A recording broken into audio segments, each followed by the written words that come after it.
In my continued search for stories, I'm not about to stop until I exhaust all the testimonies I can find in relation to the brutal Mukura massacre that claimed 69 lives.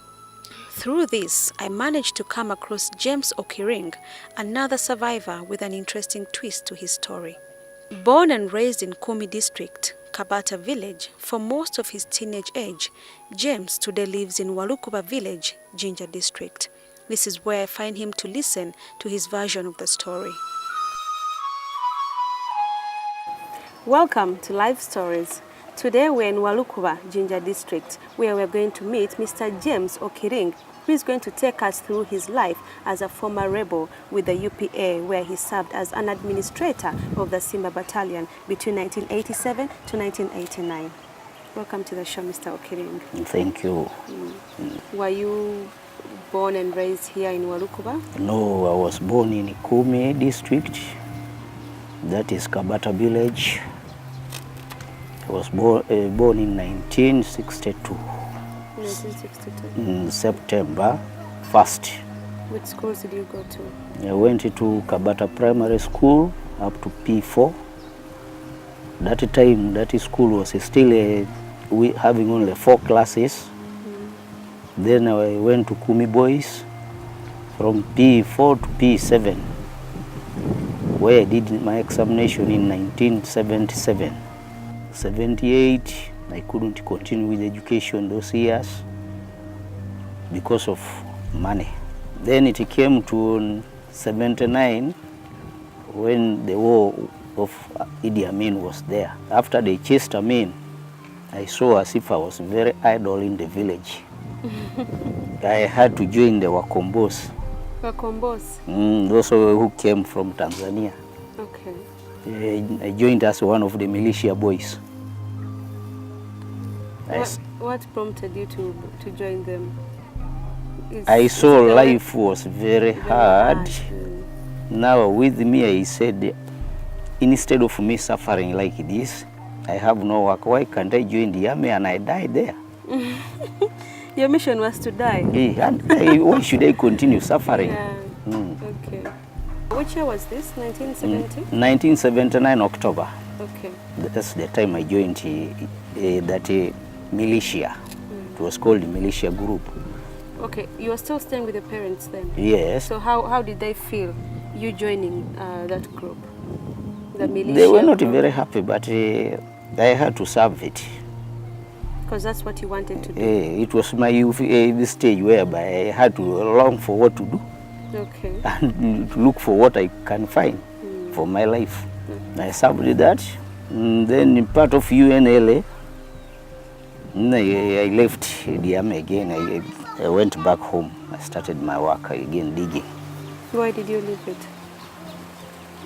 That time, I had some little amount of money, which he could help me at home. Okay.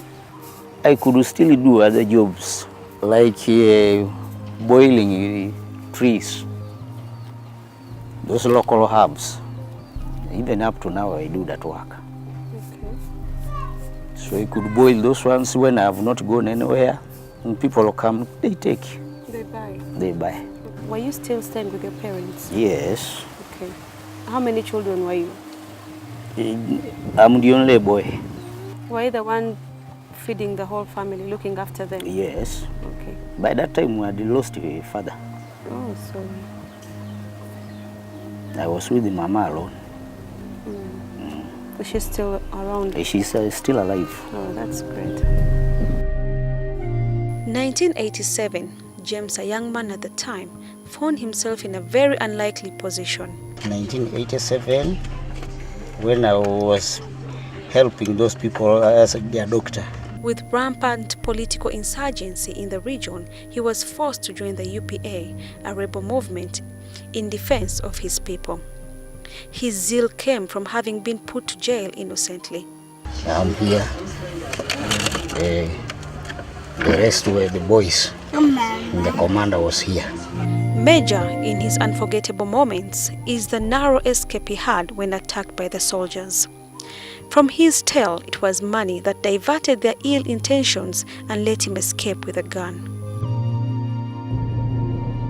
The soldiers arrested me. It was around 2. Made me sit down. Where were you? At home. They asked for money.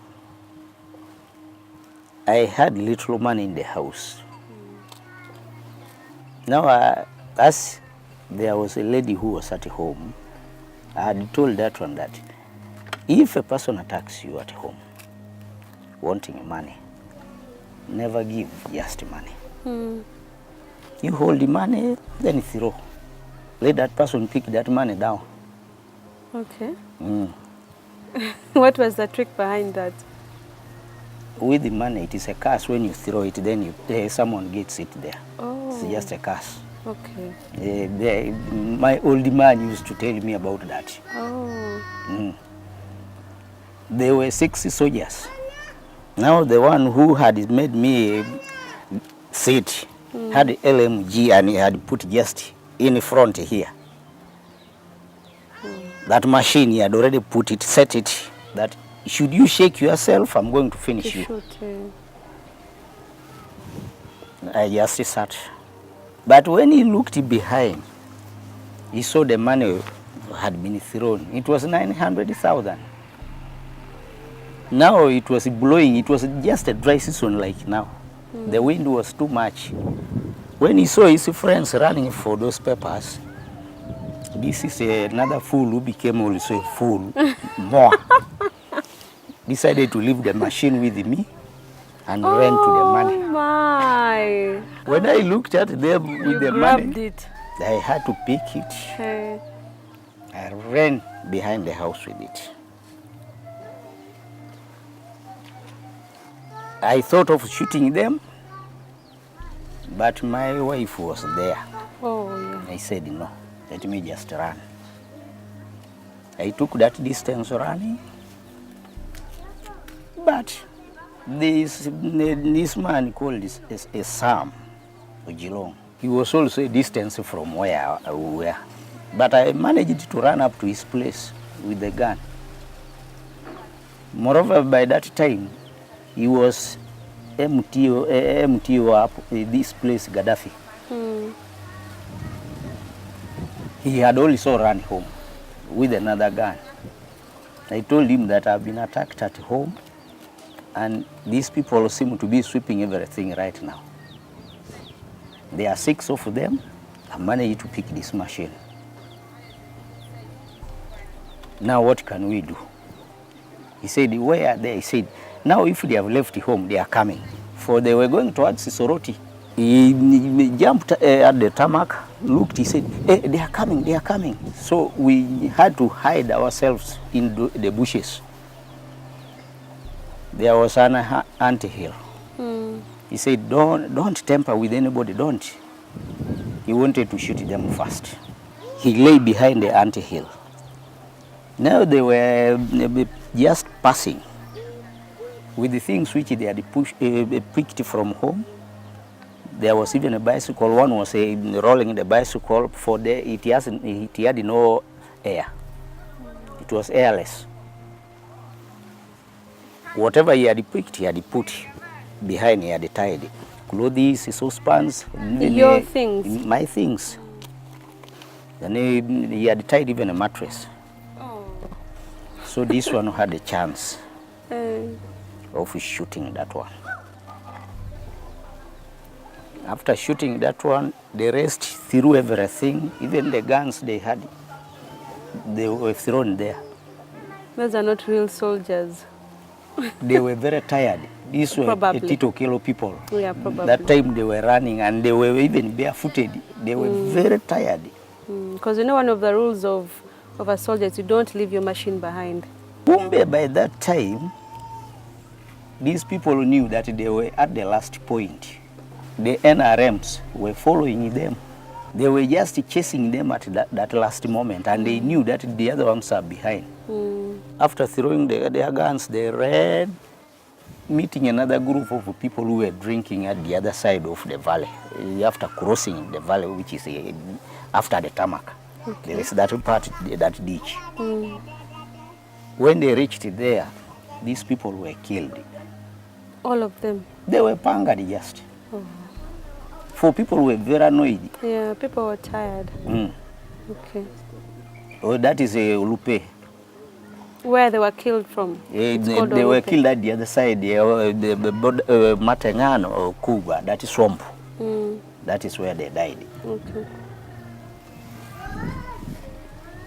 So the guns, we picked them.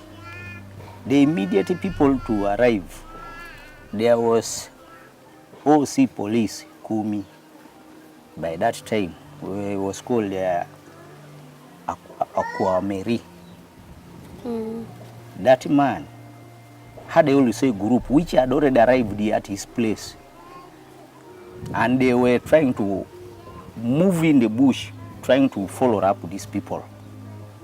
After shooting these people, those people got shocked first. They couldn't continue moving. But then after seeing some women who were running, the women told them that, those people have been shot just by our boys here. And our boys have even recovered some of their guns. We think they are dead. So they moved slowly. Now this Sam picked courage that these guns, if we had access, we could move with them to police quickly. For we were still able to move in that area. And then we saw these people. They said, what is happening? We told them that we have been attacked. If things have been looted, these people who have attacked also them and they have run away, we have recovered this. Okay, you bring them. We gave them the guns. Then most of the things which these people were carrying, they call the people that whoever knows that he lost has something, yes, anything in this group, come and pick your thing and take. His surrendering of the weapon to the authorities later put him in a position of trust with the NRA troops. That day got finished. It was now coming to 7. Then everybody had to hide. With me, I had in my cows. I couldn't even go and hide. I had to keep them.